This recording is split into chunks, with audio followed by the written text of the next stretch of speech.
नमस्कार मेरे साथी और मित्रों। तो एक बार फिर से आप सभी का स्वागत है मेरे चैनल सुजाता के में। तो चलिए मैं आज फिर लेकर के आई हूँ हमारे बिहार में जो बीपीएससी शिक्षक भर्ती होने जा रही है उसके लिए कुछ इम्पॉर्टेंट पॉइंट्स, इम्पॉर्टेंट नोट्स या इम्पॉर्टेंट कॉन्सेप्ट। सबसे पहले एक बात आप जान लीजिए कि इस वीडियो की शुरुआत करने से पहले मैं एक चीज़ आप लोगों को बता दूं।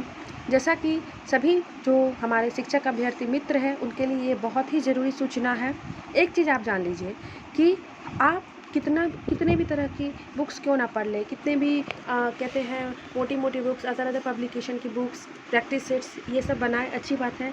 लेकिन जैसा कि हमारे बीपीएससी के चेयरमैन श्री अतुल प्रसाद जी का बयान है कि 1-5 के लिए बिहार SCERT की बुक यानी बिहार बोर्ड जो बिहार सरकार के द्वारा सरकारी स्कूल में चलाई जाती है वो किताबें पढ़नी सबसे ज़्यादा इम्पोर्टेंट है, क्योंकि बेसिक जो है वो यहीं से शुरू होता है।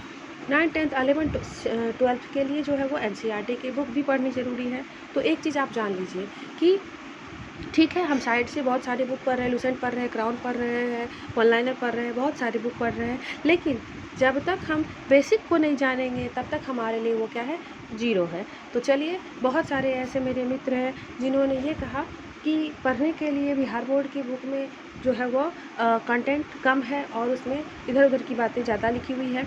तो चलिए, मैं इस चीज़ को, इस बात को मैंने भी देखा और मैंने भी बुक्स का जो है वो बुक चैप्टर को मैंने भी पढ़ा है और बातें सही है। तो इसी चीज़ को दूर करने के लिए मैं आप लोगों के सामने लेकर के आई हूँ बिहार बोर्ड का क्लास 6 का इतिहास अतीत से वर्तमान, उसका चैप्टर 1 जो है उसमें कुछ नहीं, बस इंट्रोडक्शन दिया हुआ है। तो वो कुछ ज़्यादा इंपॉर्टेंट नहीं है, क्योंकि उसमें बताया गया है कि इस अध्याय में ये है और फलाने अध्याय में ये है। तो चलिए, शुरुआत जो है वह अध्याय 2 से होगी, क्या, कब, कहाँ और कैसे। तो मैं इस चीज़ को आगे डिस्क्राइब करूँगी। उससे पहले आप मेरे चैनल को लाइक कर दें, सब्सक्राइब कर दें और इसे शेयर भी करें, ताकि इससे मुझे मोटिवेशन मिलता रहे। चलिए, हम लोग शुरुआत करते हैं पार्ट 2 से, और जिसका नाम है क्या, कब, कहाँ और कैसे। सबसे पहले इस चीज़ को समझ लें कि किसी भी ऐतिहासिक वस्तु को या किसी भी वस्तु को हम लोग जब देखते हैं तो हमारे मन में एक सवाल आता है कि आखिर ये चीज़ क्या है, इसकी खोज कब हुई, कहाँ हुई और कैसे हुई, किस परिस्थिति में हुई। सपोज कीजिए, जैसे मान के चले कि आग है, सबसे मामूली चीज़ मान के चले कि हम लोग आग के बारे में देख लें। तो आग जो था वो क्या है, आग का काम हम लोग खाना बनाने के लिए करते हैं। इसकी खोज कब हुई, तो इसकी खोज जो है वो आदि मानवों ने की, कहाँ हुई, जंगलों में की और कैसे की। तो हम जानते हैं कि जब दो पत्थर को उन्होंने आपस में टकराया, इससे चिंगारी निकली और आग की खोज हुई। तो आप जानिए, हम लोग देखते हैं इस तरह से। चलिए, सबसे पहले है कि अध्ययन के काल का निर्धारण। तो इस चीज़ को हम लोग पढ़ लेते हैं कि अध्ययन के काल का निर्धारण कब होता है। तो जानिए इसको कि अतीत से लेकर वर्तमान तक, यानी पुराने समय से लेकर के अभी तक के समय में जो हम वस्तुओं की पढ़ाई करते हैं, वस्तुओं के बारे में जानते हैं, उसका विश्लेषण ही इतिहास कहलाता है। विश्लेषण का मतलब होता है कि चीज़ों को बहुत ही बारीकी से जानना। जैसे कि सपोज कीजिए कि बहुत सारी जो है संग्रहालय हम जब जाते हैं तो बहुत सारी मूर्तियाँ हमें मिलती है, तो हम उस मूर्ति को देखते हैं कि ये मूर्ति आखिर किस चीज़ की है, इसकी बनावट कैसी है, इसमें किस धातु का प्रयोग हुआ है, किस काल में बनाया गया है, यथा इत्यादि इत्यादि। ठीक है, तो यही क्या कहलाता है, इतिहास कहलाता है। यानी कि इतिहास, किसी भी जो देश है या किसी भी समय का इतिहास, किसी भी वस्तु का इतिहास जानने के बाद हम जान पाते हैं कि हमारे बीते हुए समय में जो है कौन सी घटना चल रही थी। तो अब आगे देखते हैं कि इसको, इतिहास को जो है वो 3 कालखंड में बांटा गया है। पहला है प्राचीन, दूसरा है मध्य और तीसरा है आधुनिक।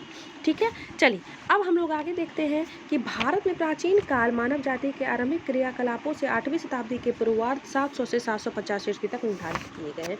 अब मैं आपको इस लाइन को बताती हूँ। ठीक है, इस लाइन में कहने का यही मतलब है कि भारत में जो है वो प्राचीन काल का जो इतिहास है वो 8वीं शताब्दी के पूर्वार्ध यानी 700 से 750 ईस्वी तक को ही निर्धारित किया गया है।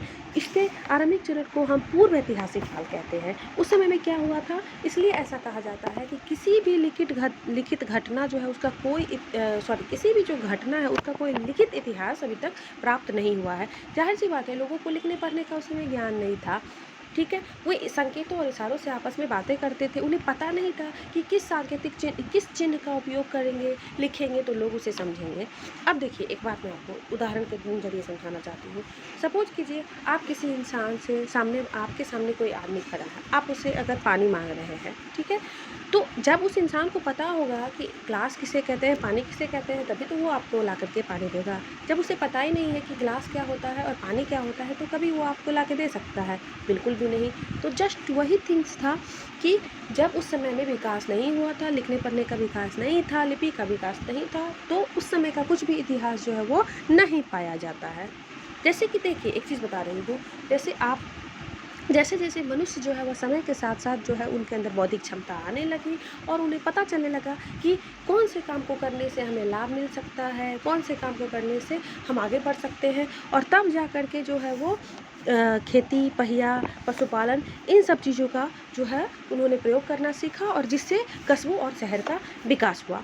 अब इसमें कह रहा है इसी लाइन में कि 6ठी शताब्दी ईस्वी पूर्व से सुसंगठित राज्य, यानी कि जब कहते हैं कि इस लाइन को हम लोग देखते हैं कि जब कहा जाता है कि जब विकास होने लगता है किसी भी एरिया का, तो धीरे धीरे वो क्या होता है, एक राज्य बना, ठीक है, यानी गांव बना, गांव से कस्बा बना, कस्बा से शहर बना, और फिर उससे छोटा छोटा राज्य बना, और राज्य से विशाल साम्राज्य बना। तो इस तरह से जो है वह प्राचीन काल में विकास होने लगा था। लेकिन फिर 6ठी शताब्दी तक आते आते इस साम्राज्य का विघटन होने लगा, और ये पुनः छोटे छोटे राज्य अपने अस्तित्व में आने लगे। कहने का मतलब है कि जैसे अभी देखिए, हम लोग देखते हैं क्या है कि जॉइंट फैमिली है, घर में परिवार में है, बहुत सारे लोग रहते हैं, लेकिन जब आपसी सामंजस्य नहीं होता है, जब बनाव नहीं होता है, तो क्या होते हैं, हम लोग अलग हो जाते हैं, हमारे बीच बंटवारा हो जाता है। जस्ट सेम थिंग यही हुआ कि बड़े बड़े साम्राज्य को जब आपस में मेल मिलाप नहीं रहने लगा, वे उनके बीच जो है मतांतर का अभाव होने लगा, तो धीरे धीरे वापस से वह पुनः छोटे छोटे राज्य बन गए। अब चलिए, अब हम लोग आते हैं दूसरे पॉइंट में, यानी कि ये वाले पॉइंट में। चलिए, तो इसमें क्या कह रहा है कि 8वीं शताब्दी के मध्य में, यानी 750 ईस्वी तक के राज्य धीरे धीरे कमज़ोर पड़ने लगे, और फिर क्या हो गया कि व्यापार नगरों का विकास तो हुआ, लेकिन अब क्या हो गया कि इस्लामिक शक्ति का प्रवेश होने लगा। इस्लामिक शक्ति आई और भारत पे अपना कब्जा करना शुरू कर दी, और यहाँ पे अपना राज्य बसाना शुरू कर दी। लेकिन एक चीज़ भी हुआ कि सांस्कृतिक समन्वय स्थापित हुआ, यानी कि यहाँ की संस्कृति में परिवर्तन हुआ, आपस के लोगों के बीच में आपसी सामंजस्य भी स्थापित हुआ, और वापस से किसी कहते हैं कि जिसका उदय हुआ है उसका अंत हुआ है। पुनः से 18वीं शताब्दी के पूर्वार्ध में यह जो है वह पतनशील अवस्था में आ गई, यानी कि इसका भी विघटन होने लगा। लेकिन इस काल को हम जो है वो क्या कहते हैं, मध्यकाल कहते हैं, ठीक है। अब चलिए, इस काल को हम लोग मध्यकाल कहते हैं। अब हम लोग पढ़ेंगे आधुनिक काल के बारे में। आधुनिक काल यानी कि इतिहास का तीसरा पॉइंट क्या है। तो आधुनिक काल क्या है, तो आधुनिक काल का प्रारंभ जो है वो 18वीं शताब्दी के उत्तरार्ध में हुआ था, यानी मध्य में हुआ था। अब इसमें क्या हुआ था कि पश्चिमी देश, यानी कि पश्चिमी देश जो है वो भारत में प्रवेश करने लगे। अब घटना बता रहे हैं कैसे प्रवेश करने लगे। जब पश्चिमी देश, जो हम लोग जानते हैं व्यापारी जो थे, वास्को डी गामा जब भारत आए, तो भारत में क्या था, प्रचुर मात्रा में मसाला और कपड़े पाए जाते थे। कपड़े का मतलब है कि सूत पाए जाते थे, मसाला पाया जाता था। तब उन लोगों को लगा कि ये तो भारत, तो पता ही है कि भारत तो हमेशा से समृद्ध देश है। उन लोगों को लगा कि ये समृद्ध देश है, यहाँ बहुत सारी चीज़ें हैं, तो क्यों ना इसे आराम से इस पर कब्जा जमाया जाए, इसे लूटा जाए, इस पर शासन किया जाए। क्योंकि हमें पता है कि भारत के जो लोग थे वो उनके इतने पढ़े लिखे नहीं होते थे, उनके अंदर जो था वो चेतना इतना नहीं था, उन्हें छल कपट का ज्ञान नहीं था। लेकिन बाहर के जो लोग थे उन्हें पता था कि किस तरह से शासन करना चाहिए, किस तरह से लोगों के बीच में जो है वो हम लोग अपना प्रभुत्व स्थापित कर सकते हैं। अब क्या हुआ कि वह भारत आए और यहाँ पे अपना धीरे धीरे शासन करना स्थापित किया। लेकिन कुछ अच्छी बातें भी हुई कि शिक्षा में और स्वास्थ्य में चेंजेस आया, क्योंकि हम लोगों को पता है कि विदेश जो है, जो इसमें यूरोप है गए, ये क्या है, भारत से टेक्नोलॉजी में उस समय कई गुना आगे था। तो अब क्या हुआ कि स्वास्थ्य में, आवागमन व्यवस्था में, संचार में, इन सब में क्या हो गई, प्रगति हो गई, ठीक है। और फिर लेकिन इसका जो है वो दुष्परिणाम क्या हुआ कि विदेशी शक्तियाँ जो थी वो हमारे देश में अपने प्रभुत्व को स्थापित कर ली, और यह जो है व्यवस्था उपनिवेशवाद कहलाने लगी। अगर आपसे कोई पूछे कि उपनिवेशवाद क्या किसे कहते हैं, तो एक लाइन में आंसर है कि विदेशी शक्ति के द्वारा स्थापित की गई हमारे देश में, यानी कि आर्थिक संसाधनों के लाभ को प्राप्त करने के लिए विदेशी शक्ति के द्वारा जो प्रभुत्व स्थापित किया जाता है उसे ही हम लोग कहते हैं उपनिवेशवाद। अब क्या हुआ, अब आपके घर पे कोई कब्जा करेगा तो कितने दिन आप बर्दाश्त करोगे? आप कितने भी मान के चलो आप कितने भी सज्जन हो, सहनशील हो, एक समय तक ही बर्दाश्त करोगे।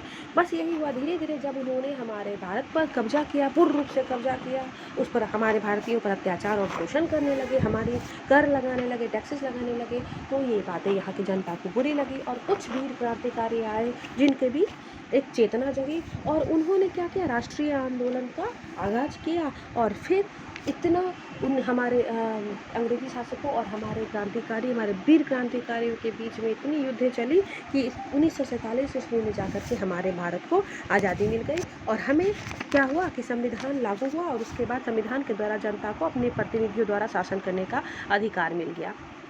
इस घटना को हम लोग भारतीय आधुनिक इतिहास का घटना कहते हैं। अब हम लोग जानेंगे मानव इतिहास को हम कैसे जानते हैं। तो एक चीज़ बताइए, मानव इतिहास के बारे में हम लोगों के पास कोई ऐसा तो नहीं है, कोई इंसान तो नहीं है जो हमें बता रहा है कि उस समय ये हुआ था, अकबर के समय ये हुआ था या क्या कहते हैं पुराने समय में आदि पाषाण युग में ये हुआ था, ऐसी तो कोई भी बात नहीं है। तो उन चीज़ों को हम कहाँ से देखते हैं? पुस्तक में ढूंढ करके देखते हैं। उस पुराने प्राचीन काल के जो राजा महाराजा हुआ करते थे, उनका जीवन कैसा था, उनके विचार कैसे थे, किस धर्म का पालन करते थे, उनका रहन सहन कैसा था, महल में किस तरह से रहते थे, किस स्वास्थ्य विभाग उनका स्वास्थ्य व्यवस्था कैसा था, इन सब चीज़ों की जानकारी हमें कहाँ से मिलती है? तो पुस्तकों से मिलती है।